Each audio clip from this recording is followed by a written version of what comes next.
Welcome to the journey of success through simplest and target-oriented approach. Like, subscribe, share, target with Professor P's Positive Way.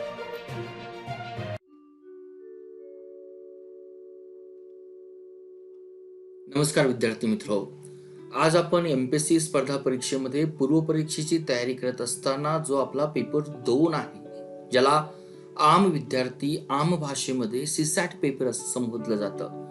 या CSAT पेपरचं एक मनामध्ये भय किंवा थोडासा न्यूनगंड निर्माण झालेला असतो. आज आपण सीसॅट पेपरचं स्वरूप काय आहे, या विषयाची स्ट्रॅटेजी पाहत असताना कुठल्या विषयाला, कुठल्या उपविषयाला कसं महत्व द्यावं, प्रत्येक उपविषय कशा पद्धतीनं स्ट्रॅटेजिक पद्धतीनं त्याला सॉल्व्ह करावा किंवा कुठला रेफरन्स वापरावा, या गोष्टींचा आढावा आपल्याला या ठिकाणी घ्यायचा आहे. त्याचबरोबर या व्हिडिओच्या शेवटी सीसॅट एक जनरल टर्म्स मध्ये संपूर्ण या पेपरला एक चांगल्या उंचीवर घेऊन जाण्यासाठी, आपल्याला चांगले मार्क मिळविण्यासाठी आपण एक विद्यार्थी म्हणून आपल्या लेवलवर कुठल्या स्ट्रॅटेजी इम्प्लिमेंट करता येतील, हा देखील या व्हिडिओ मागील मुद्दा आहे. हा व्हिडिओ जर मनापासून आवडला असेल तर तुम्ही मला 4 पद्धतीने थँक्यू म्हणू शकाल. 1, या व्हिडिओला लाईक करून. 2, हा व्हिडिओ आपल्या मित्रपरिवारामध्ये शेअर करून. 3, टार्गेट कॉम्पिटिटिव्ह एक्झाम या चॅनलला सबस्क्राईब करून. आणि 4, या व्हिडिओच्या शेवटी दिलेल्या पेटीएम नंबरवर आपण एक व्हॉलंटरी डोनेटर व्हावं, ही एक आशा आणि अपेक्षा, जेणेकरून भविष्यामध्ये असे अनेक व्हिडिओ बनविण्यासाठी मला एक मोटिवेशन आणि इन्स्पायरेशन मिळेल. Let's target competitive exam with professor बीज पॉझिटिव्ह वे. विद्यार्थी मित्रांनो, सर्वात अगोदर सीसॅट या पेपरलाच आपण सिव्हिल सर्व्हिसेस ॲप्टिट्यूड टेस्ट असं म्हटलं जातं. खूप सुंदर असा शब्द ॲप्टिट्यूडला विचारलेला आहे. ही एक नागरी सेवा कल चाचणी, किंवा अजून आपण तिला जर चांगला शब्द जर विचारला की एक नैसर्गिक क्षमता, एखाद्या गोष्टीकडे, एखाद्या कोड्याकडे किंवा एखाद्या प्रॉब्लेमकडे एक विद्यार्थी म्हणून, एक मनुष्य प्राणी म्हणून तो प्रॉब्लेम कशा पद्धतीने पाहतो, त्या प्रॉब्लेमकडे केवळ पाहत असताना त्या प्रॉब्लेमच्या मागील सोल्युशन त्याकडे कुठलं आहे, कुठल्या अल्टरनेटिव्ह वेने ते सोल्युशन तो लवकरात लवकर सोडवण्याचा प्रयत्न करतो, हा या ॲप्टिट्यूड या शब्दाचा अर्थ. ॲप्टिट्यूड हा शब्द केवळ आपल्या सीसॅटमध्येच वापरला जात नाही, तो डे टू डे लाईफमध्येही वापरला जातो.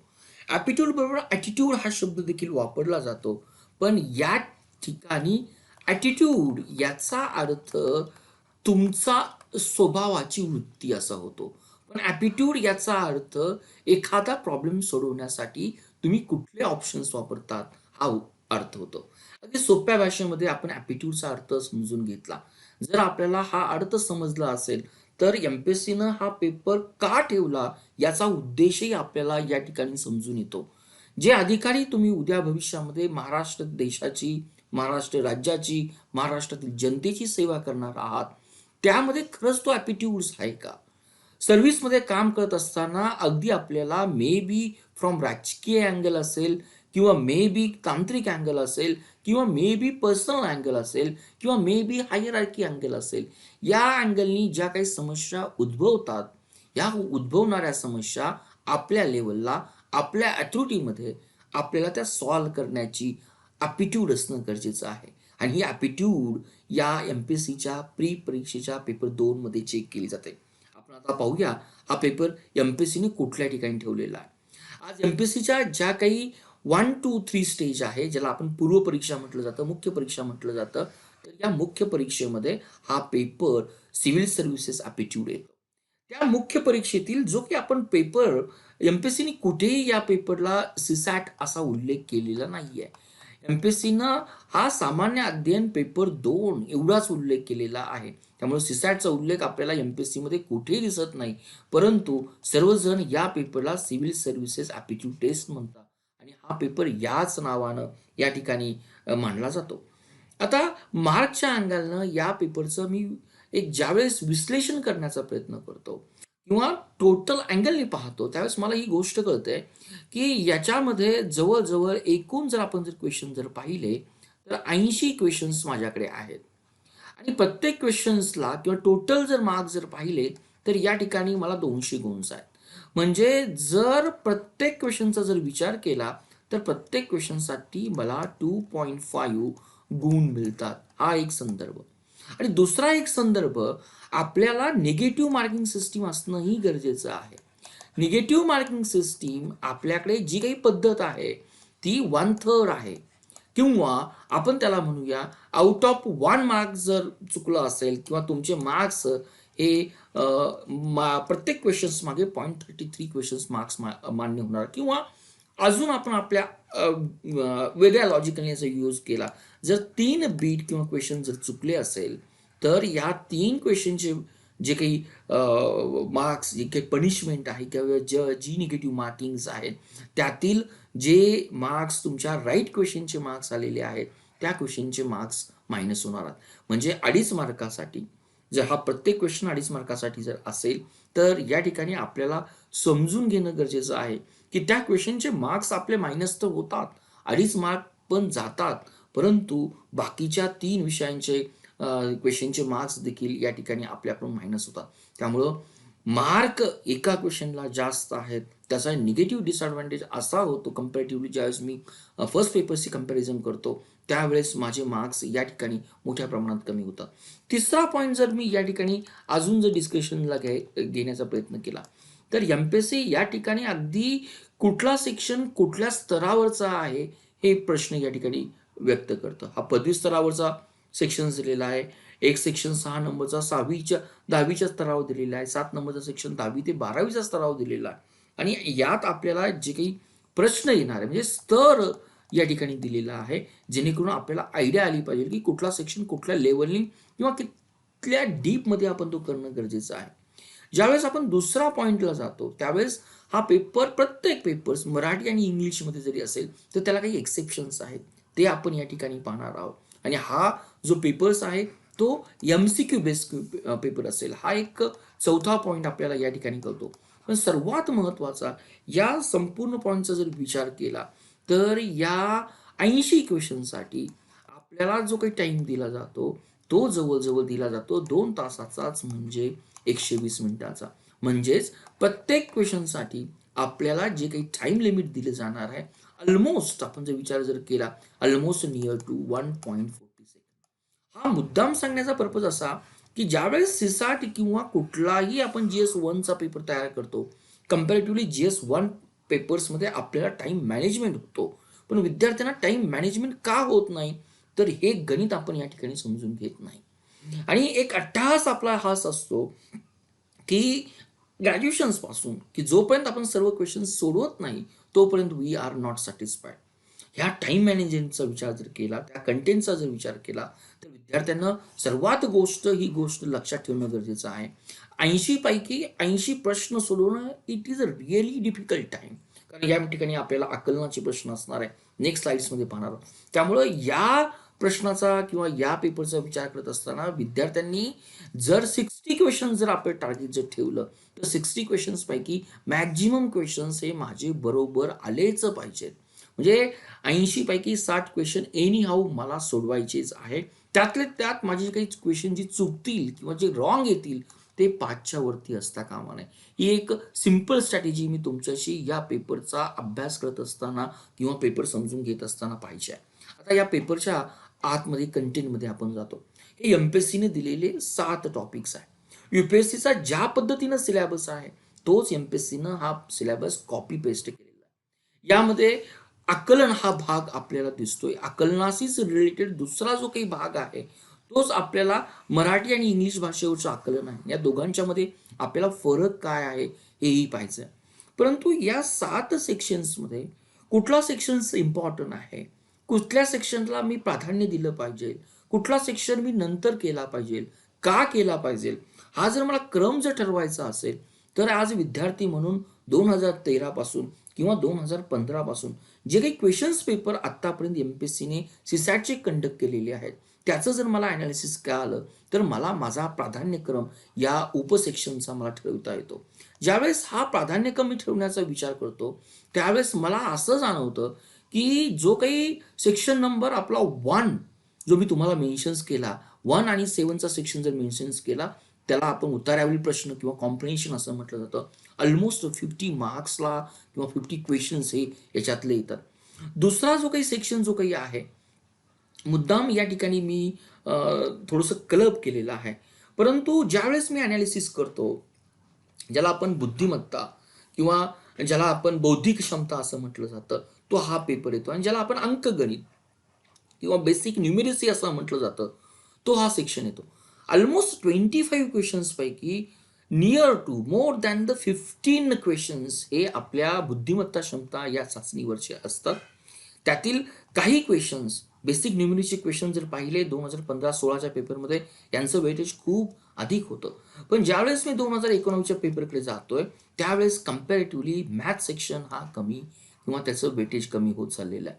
अजूनही आपल्याला एक गोष्ट जाणवेल की हे जे काही logical reasoning and analytical ability जो काही बँकिंग परीक्षेचा कणा समजला जातो, MPSC मध्ये हळूहळू येणाऱ्या कालावधीमध्ये MPSC CSATच्या संदर्भात या सेक्शनकडे निघून जाते किंवा घेऊन जाते हे आपल्याला कळायला पाहिजे.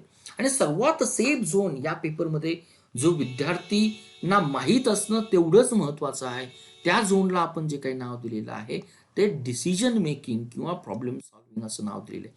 का सर्वात सेफ झोन आहे याचा जर आपण जर विचार केला तर डिसिजन मेकिंग्समध्ये या सर्व क्वेश्चनला आपल्याला निगेटिव्ह मार्किंग सिस्टीम्स आहे. परंतु या क्वेश्चन्समध्ये आपल्याला कोणतीही निगेटिव्ह मार्किंग सिस्टीम नाही. त्यामुळं प्रेफरन्स ठरवत असताना आपण या पद्धतीने जाणं गरजेचं आहे. जरी तो सब्जेक्टिव्ह असेल, जरी तो चेंज होणारा जरी असेल, तरी मला वाटतं ज्या क्वेश्चन्सला आपल्याला निगेटिव्ह मार्किंग नाही तो पहिल्यांदा आपण सोडवला पाहिजे. आपण हा प्रश्न किंवा हा व्हिडिओ पाहत असताना MPSCने मागच्या वर्षी जे काही प्रश्न विचारलेले आहेत किंवा त्याचा सदर आपल्याला प्रश्नाच्या अँगलनी हा सेक्शन पाहायचा आहे. पहिल्यांदा आपण ज्या मेथडनी जाणं गरजेचं, मी प्रेफरन्स तुम्हाला सांगितला, आपण डिसिजन मेकिंग किंवा प्रॉब्लेम सॉल्व्हिंग एक निर्णय क्षमता किंवा समस्येचे निराकरण या स्वरूपाचा जर क्वेश्चन्स आपण पहिल्यांदा प्रिपेअर करण्याचा प्रयत्न केला तर MPSC काय अपेक्षा करते.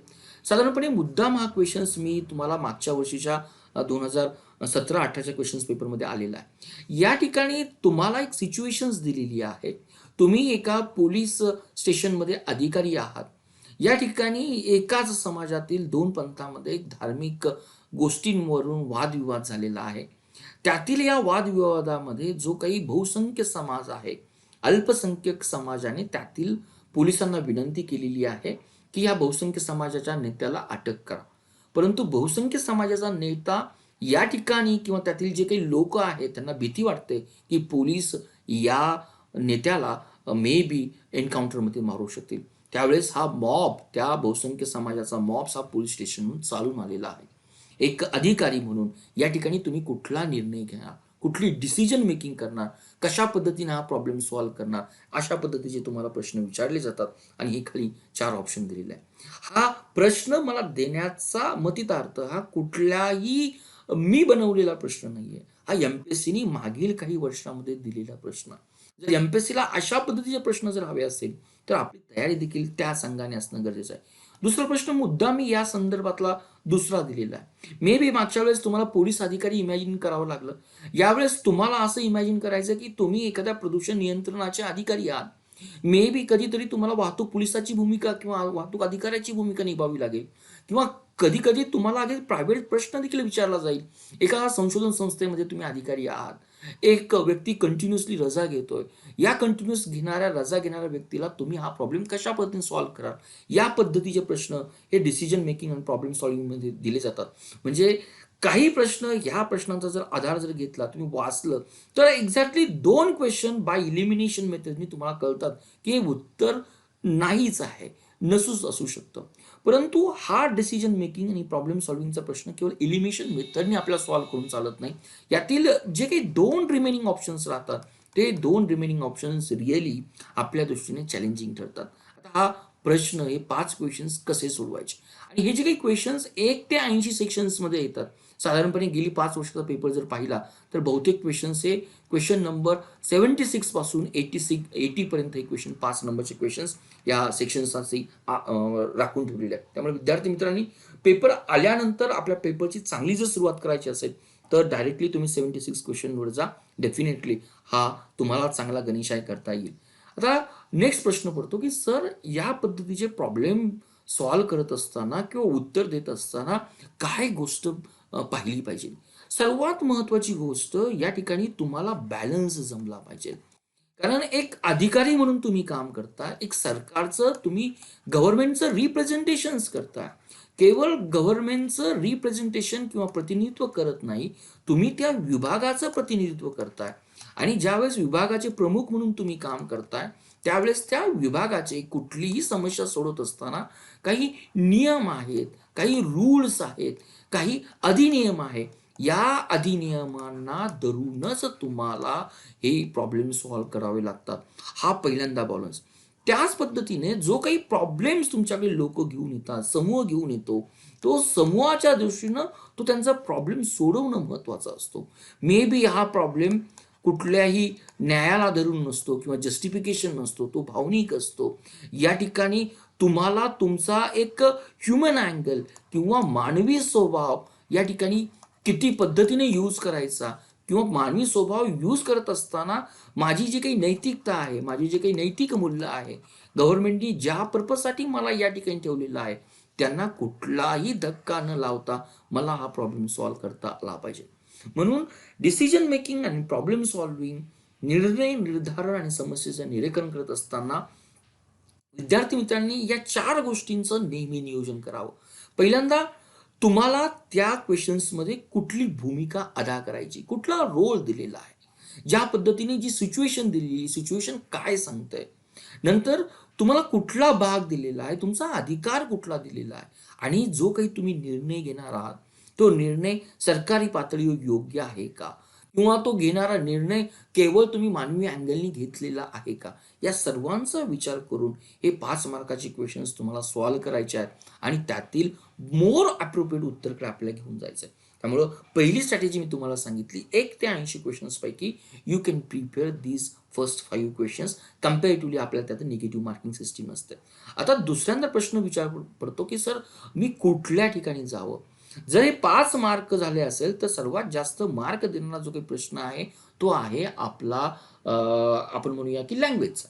परंतु लँग्वेजच्या संदर्भात आपल्याला ही 2 गोष्ट कळणं गरजेचं आहे की हा जो काही आकलन क्षमता जो काही आहे, टोटल आपल्याला जे काही पॅसेज मी 50 क्वेश्चन सांगितलेले आहेत, 50 क्वेश्चन्स पैकी 8 उतारे हे आणि प्रत्येक 8 उतार्यावर जर 5 क्वेश्चन्स जर पाहिले तर 40 क्वेश्चन्स आपल्याला या उतार्यावरचे येतात की ज्या उतारा हा पहिल्यांदा आपल्याला मराठी भाषेमध्ये दिलेला असतो, तोच उतारा आपल्याला इंग्लिश लँग्वेजमध्ये पण दिलेला असतो.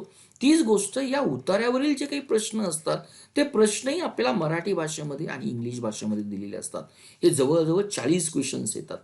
त्याच पद्धतीनं आपल्याला ज्या महाराष्ट्रामध्ये तुम्ही काम करताय त्या मराठी भाषेचं तुम्हाला नॉलेज आहे का? ती भाषा तुम्हाला लिहिता येते, तुम्हाला वाचता येते, परंतु त्या मराठी भाषेचं तुम्हाला आकलन समजतं का? हे पाहण्यासाठी आपल्याला केवळ मराठी भाषेमध्येच एक उतारा दिलेला असतो, एक कॉम्प्रेशन दिलेलं असतं. त्या ठिकाणी आपल्याला 5 क्वेश्चन्स किंवा आपण त्याला म्हणूया त्या ठिकाणी आपल्याला 5 जी काही क्वेश्चन्स दिलेली असणार आहे किंवा जी काही आन्सर आपल्याला दिलेली असणार आहे ती केवळ मराठी भाषेतच असणार आहे. त्याला अल्टरनेटिव्ह इंग्लिश पॅराग्राफ दिला जाणार नाही. ही गोष्ट आपल्याला नमूद करून घ्यायची. पण हे क्वेश्चन झाले किती? ओन्ली 5 क्वेश्चन झाले. नेक्स्ट इंग्लिशच्या संदर्भात हेच देखील आहे. आज ही इंग्लिश भाषा एका विशिष्ट वर्गाची भाषा नाहीये. एक अधिकारी म्हणून काम करत असताना तुम्हाला जे काही रिपोर्ट मिळतात, मे बी राज्य शासनाचे असतील, केंद्र शासनाचे असतील किंवा प्रायव्हेट कन्सर्नचे असतील, तुम्हाला ज्या प्रायव्हेट कन्सर्नची आज तुम्हाला बातचीत करावी लागते, they are the well conversant with English. त्यामुळं आमचा अधिकारी हा इंग्लिश या भाषेची जाण असणाराच असायला हवा. ही एमपीएससीची जी काही अपेक्षा आहे ती बिलकुल चुकीची नाही.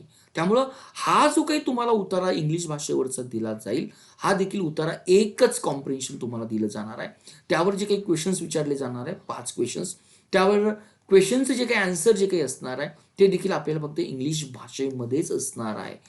त्याला कुठलाही मराठी अल्टरनेटिव्ह दिला नसेल. म्हणजे हे झाले आपले 5 क्वेश्चन्स.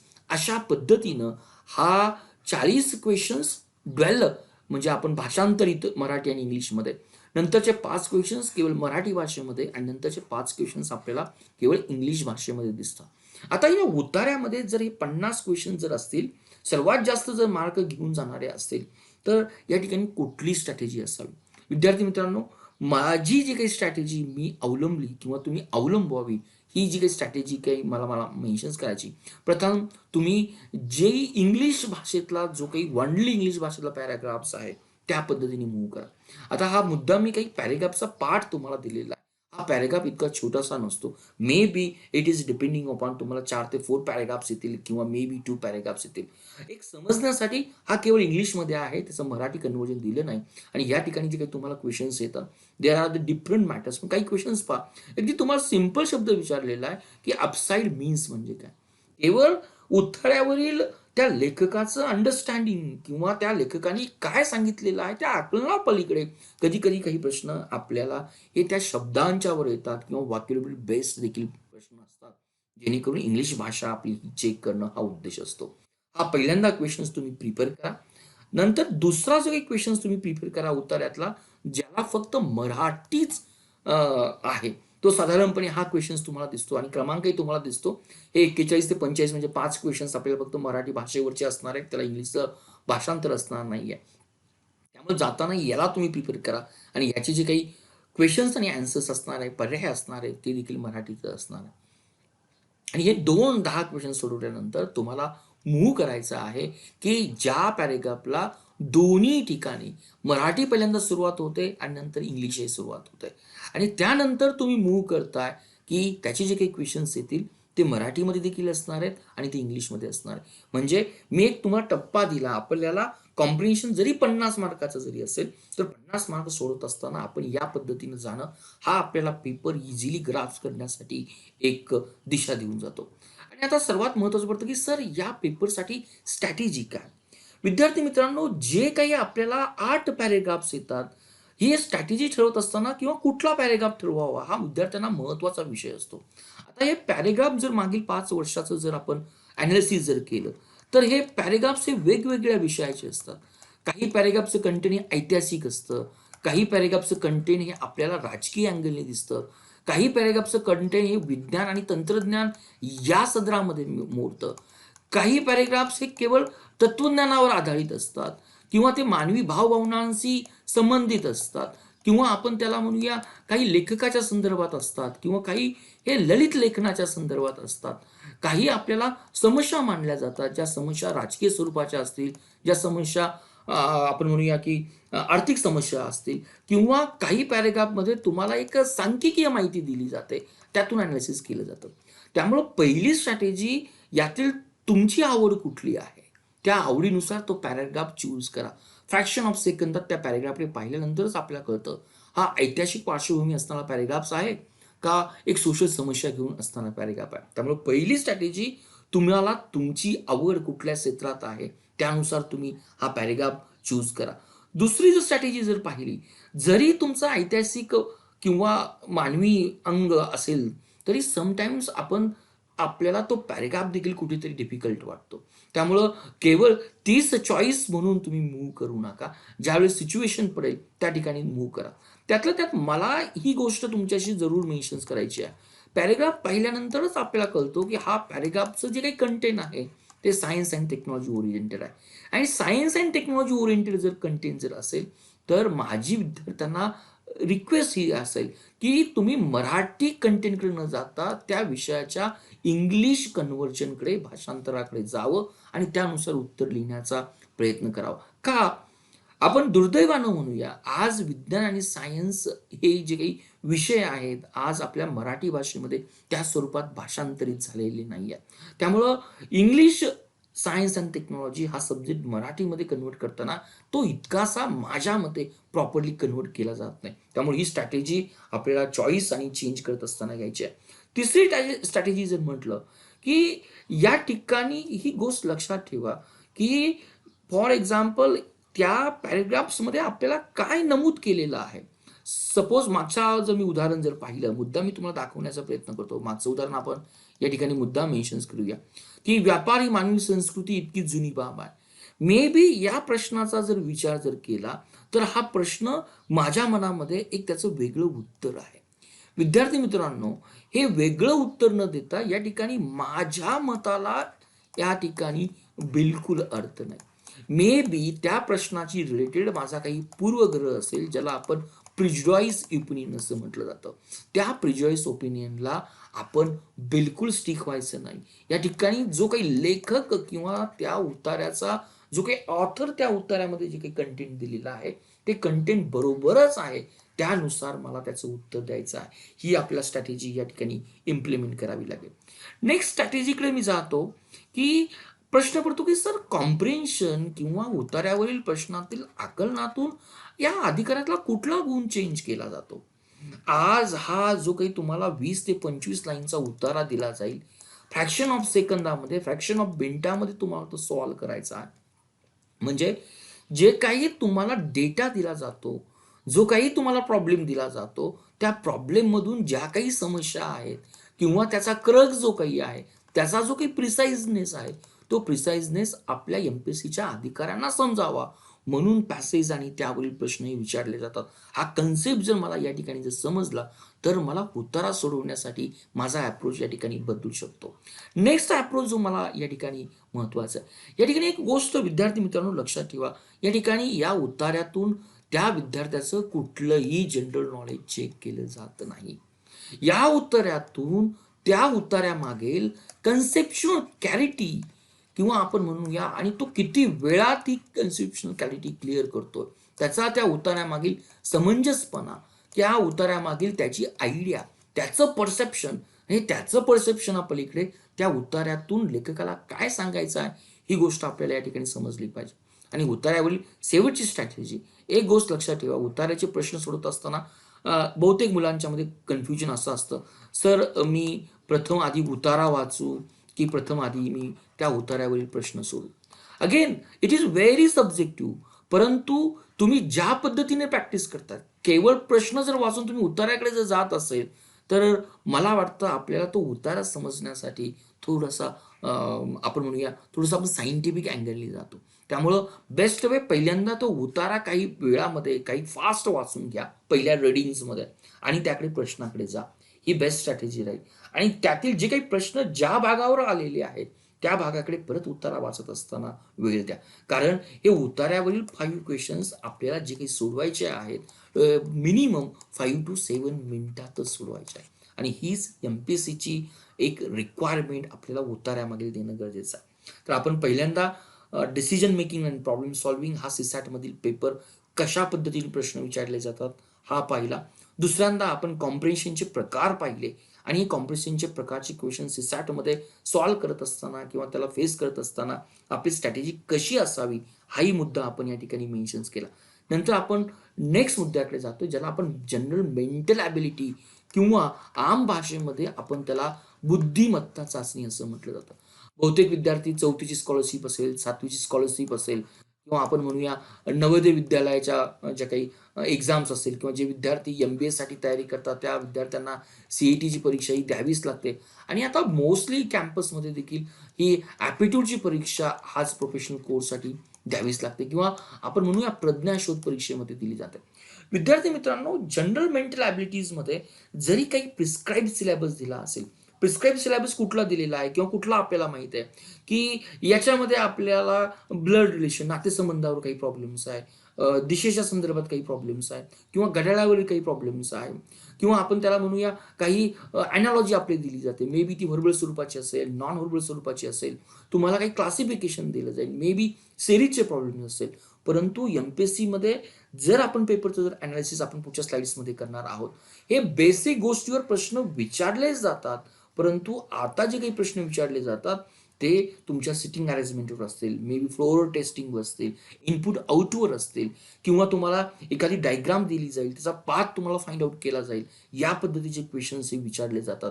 आणि MPSC यातील कुठल्याच पॉईंट्सची स्टिक राहत नाही. हे मुद्दाम मी काही पॉईंट मेन्शन केले. त्यामुळे बुद्धिमत्ता ही खरंच MPSCच्या सीसॅट पेपरमध्ये ही आपल्याला दरवर्षी वेगवेगळ्या पद्धतीचे प्रश्न देऊन विचारले जाते. प्रश्नांचा पॅटर्न वेगळा आहे परंतु त्याची कन्सेप्शनल क्लॅरिटी ही एकच आहे हे आपल्याला समजणं गरजेचं आहे. फॉर एक्झाम्पल हा जर क्वेश्चन जर पाहिला तर आपल्याला लगेच कळतं की हा वयाच्या संदर्भातला क्वेश्चन्स आहे, ज्यामध्ये मराठी पण असेल, ज्यामध्ये आपल्याला इंग्लिश त्याचं कन्व्हर्जन पण असेल.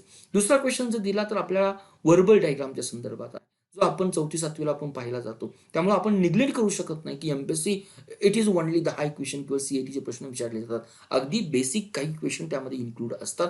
त्याचबरोबर काही आपल्याला हाय क्वेश्चन सिटिंग अरेंजमेंटच्या संदर्भातील देखील असू शकतात, इनपुट आउटपुटच्या संदर्भात असू शकतात.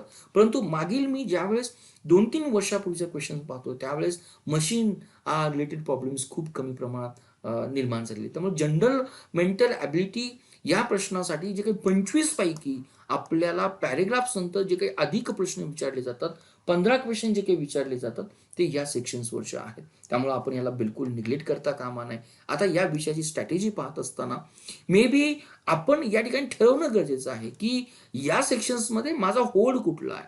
मे बी मला नातेसंबंधावरचे क्वेश्चन्स अगदी स्ट्रॉंग सोडवता येतात. मे बी मला घड्याळासंदर्भाचे प्रॉब्लेम्स मला सोडवता येतात. मे बी सेरीज हा घटक अल्फाबेटिकल असेल किंवा नंबरच्या संदर्भात असेल, हा माझा स्ट्रॉंग पॉईंट आहे. किंवा काही विद्यार्थ्यांच्या दृष्टीने सिटिंग अरेंजमेंट हा एक स्ट्रॉंग पॉईंट असतो. त्यामुळं या प्रश्नाला ठरवत असताना पहिल्यांदा चूज करा की तुमचा स्ट्रॉंग पॉईंट कोणता आहे. जरी स्ट्रॉंग पॉईंट असेल तर कदाचित त्या संदर्भावरची किंवा आपण पाहूया सिटिंग अरेंजमेंट. काहींना वाटतं की सिटिंग अरेंजमेंट मला खूप इझिली समजते किंवा रँकिंग मला हा इझिली समजतो. पण कधी कधी पेपरमध्ये आपल्याला रँकिंगवरचे प्रश्न सोडवण्यासाठी खूप वेळ लागतो.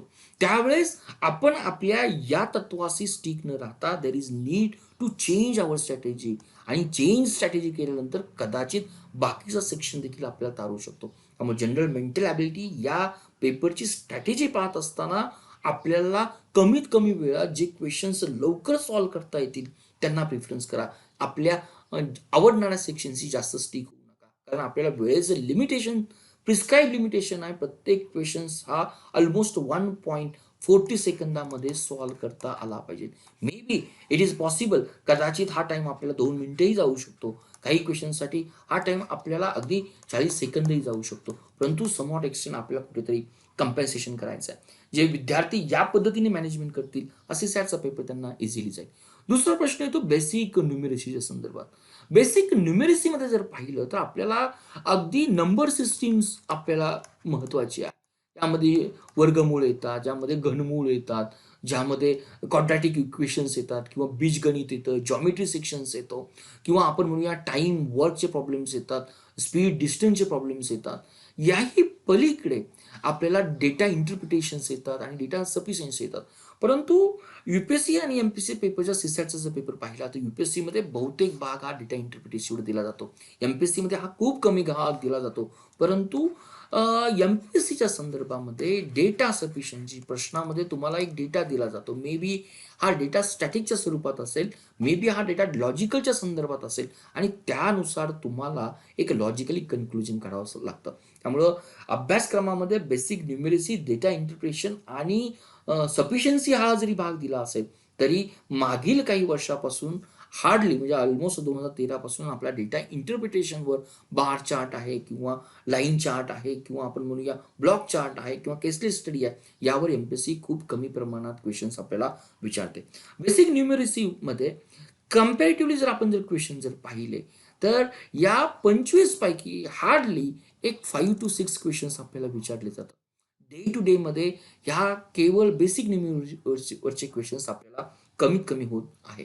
परंतु तरीही विद्यार्थ्यांनी इव्हन जनरल मेंटल ॲबिलिटीमध्ये जे काही सेक्शन बेसिक न्यूमेरसीचे दे आर ऑलवेज वेलकम, ज्यामध्ये सेकडेवारी आहेत, ज्याला आपण पर्सेंटेज असं म्हणू शकतो, ज्यामध्ये ॲव्हरेज आहे, ज्यामध्ये कंपाऊंड इंटरेस्ट किंवा आपण सिम्पल इंटरेस्टचा बेसिक कन्सेप्ट आहे किंवा आपण ज्यामध्ये आपण ॲलिगेशन किंवा मिक्सचरच्या रिलेटेड प्रॉब्लेम्स आहेत, या संदर्भातील क्वेश्चन जास्तीत जास्त विचारले जातात. आणि अलीकडचा जो ट्रेंड जर पाहिला की बेसिक न्यूमेरसीमध्ये जे काही आपण प्रोबॅबिलिटी असं म्हटलं जातं, ज्याला आपण संभाव्यता असं म्हटलं जातं किंवा त्याच्यावर आधारित असणारे आपल्याला जे काही परम्युटेशन आणि कॉम्बिनेशन, हा आताच्या एमपीएससीमध्ये सर्वात एक आवडता सेशन्स आहे. त्यामुळं अर्थमॅटिकमध्ये आपल्याला डायरेक्टली हार्डली क्वेश्चन्स विचारले जातात, पण बिलकुल आपण टाळू शकत नाही. परंतु या परम्युटेशन, प्रोबॅबिलिटी, कॉम्बिनेशनचा ॲप्लिकेशन विचारलं जातं, की एका पायरीवर 10 गुलाब आहे, दुसऱ्या पायरीवर 40 गुलाब आहे, तिसऱ्या पायरीवर किती गुलाब असेल,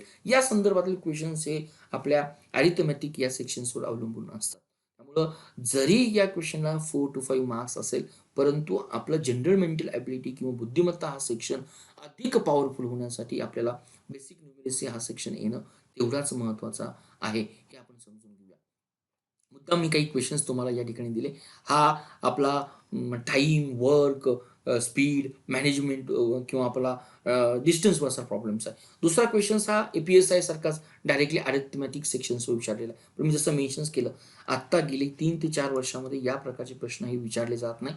PSI परीक्षेमध्ये डेफिनेटली या प्रश्नाला मोर वेटेज दिलं जातं. त्यामुळं काळानुसार MPSC कशी चेंज झाली हे आपल्याला पेपर अनालिसिस आपल्याला सांगू शकेल.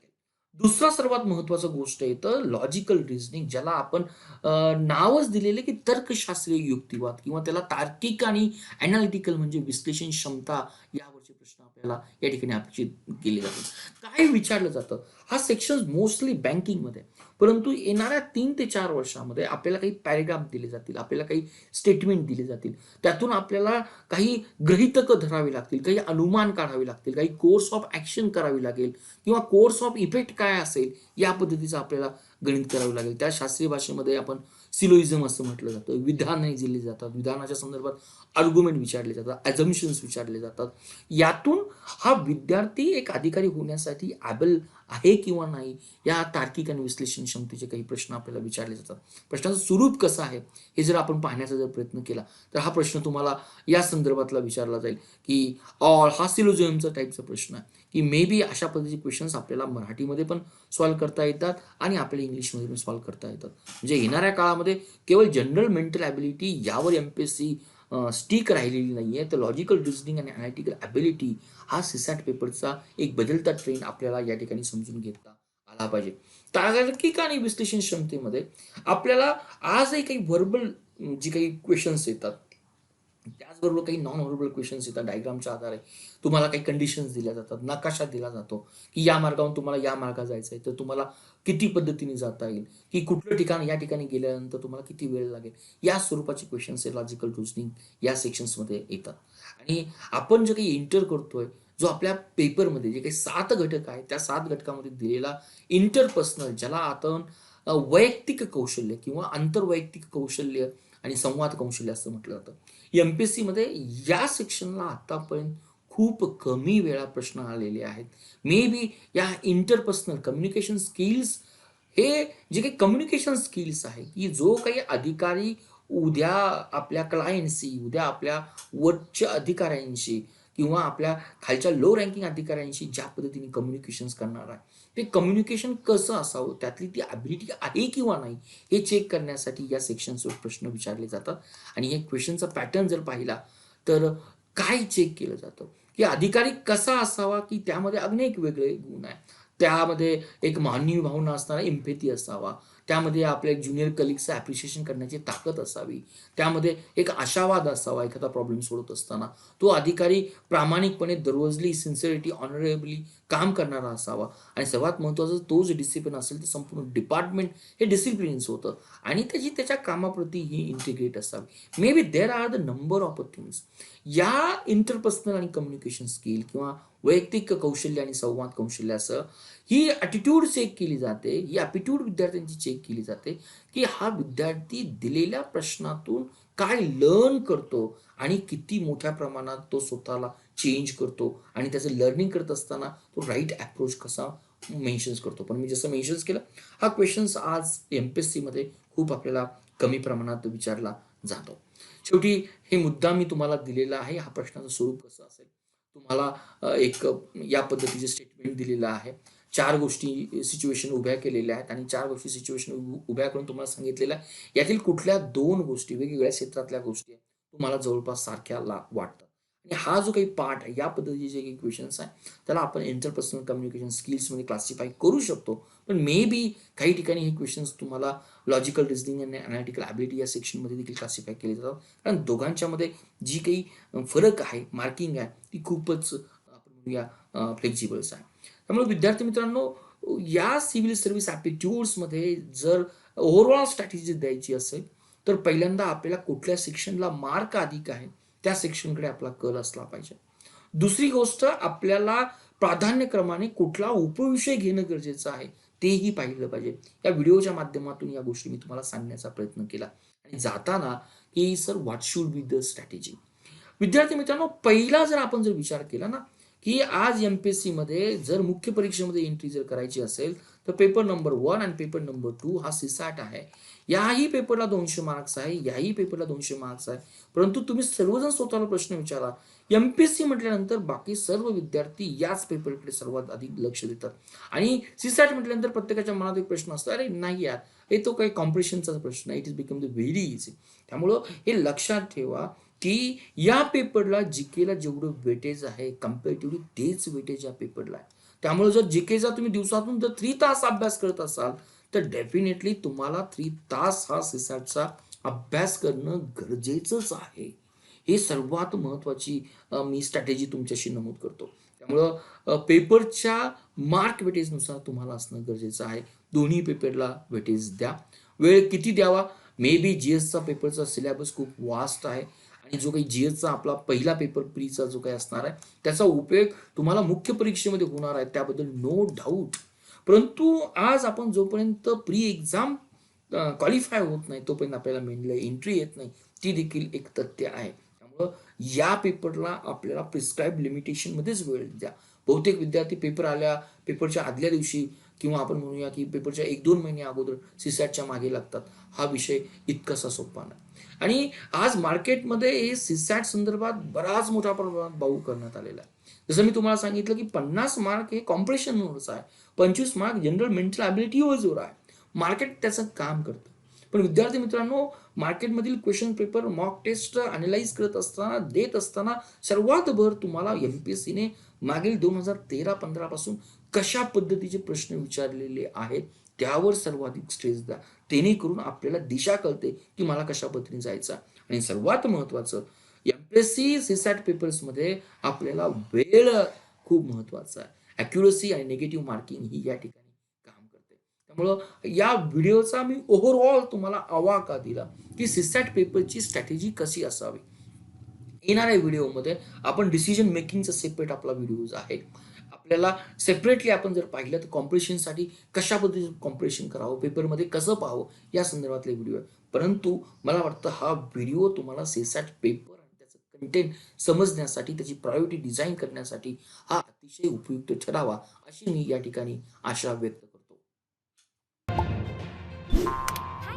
For watching Target with Professor Peace Positive Way, we request you to be a voluntary donator to become our prime and pride motivator.